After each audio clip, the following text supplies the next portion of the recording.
that was intolerant of differing opinions, justifying its own opinions by ignoring key facts, like the strength of Castro's army, and molding logic, believing it was more humane to cover up the abuse.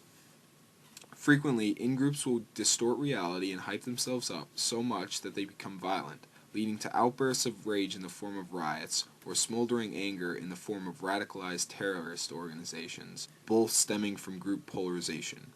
The most sinister of these terms are obedience and authority, which conjure up images of the horrors of the Holocaust and Stanley Milgram's experiments involving teachers who believed they were shocking their learners for incorrect answers. An astonishing almost two-thirds majority of participants would deliver the lethal shock when urged by an experimenter. Similar experiments, like the Stanford Prison experiment by Philip Zimbardo, showed the extent to which ordinary people can be coerced by perceived authority. There is also a gray area for each of these processes, filled with the idiosyncrasies of our species. Solomon Asch developed an experiment where a group was shown several lines and asked to identify which line is identical to the first. In fact, only one person in the group was being tested.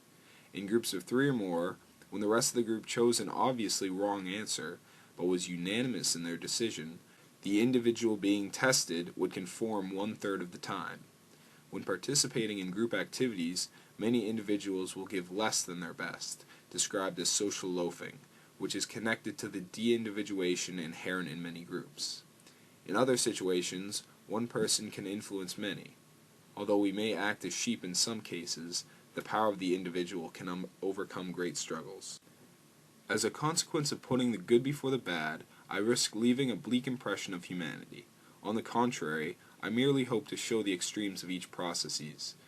Each social mechanism occurs every day, in every part of our world, and in every one of our lives. For most of us,